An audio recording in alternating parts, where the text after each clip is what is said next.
Do you know inside your salon and spa, there are 3 distinct ways that people burn out? And if you want to know how to handle those once and for all and get your team back on the right path, then do me a favor and watch the rest of this video.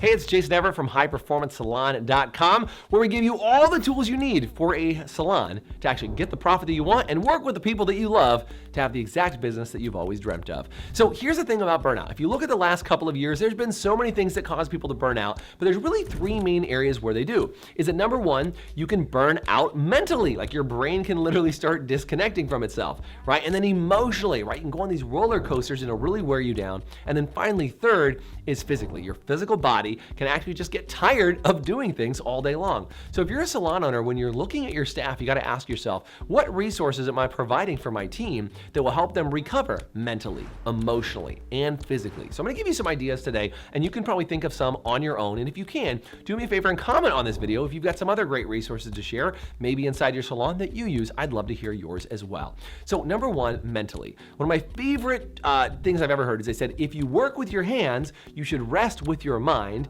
And if you work daily with your mind, you should rest with your hands. Now, as a stylist, I think this is kind of a problem because you work a lot with your mind and your hands at the same time. So how do you rest? Well, you have to rest the exact same way. So meaning if you're going to disappear in a great book or you're going to disappear by watching a movie, make sure that there's some physical outlet for you as well. And you might find that you enjoy gardening. That'd be the working with your hands part, or restoring some furniture, or maybe it's something else fun that you like to do. But figure out what actually rejuvenates you the most. Is it detaching into a good book, or is it restoring that favorite chair that you have that you got from your grandma? Something like that. Figure out what it is for you. And again, as a salon owner, you might say, what are some book recommendations you can actually make to your staff? Do you have a book club where actually people talk about in the salon what are their favorite resources that have helped them mentally deal with things? So number 2 is emotional, right? What is the emotional support? So think about this. Some people fill their soul by being around lots of other people. I rejuvenate and get more of my energy back by being around a lot of different people, but some people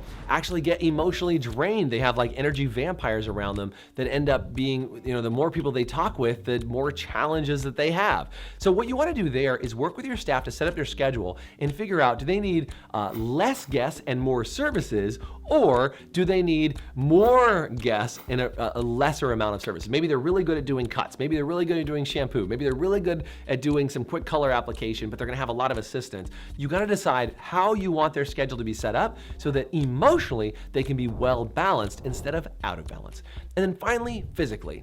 So as a salon, think about this. You've got people standing on their feet every single day, and of course things like shoes make a difference on how your body responds, but then figure out, how do you actually make sure that physically you are well rested? So number 1, sleep is a huge factor that goes into your physical rest. Make sure people are getting the sleep they want. Number 2, make sure they're getting the fuel that they need inside their body. And then finally, number 3 is, what sort of physical outlets do they have? Maybe it's a yoga class, maybe it's a taekwondo class, maybe it's just a simple walk every single day. But taking a look and making sure that you find out exactly what your staff needs, mentally, emotionally, and physically, will turn you into one of the best salons on the planet and in the top 1% of salon owners that are out there that are doing incredible things. So hopefully you found some great value out of this video. Do me a favor in the comment section below. Let me know some other things that you use inside your salon to help people rest mentally, emotionally, and physically. Have a great day.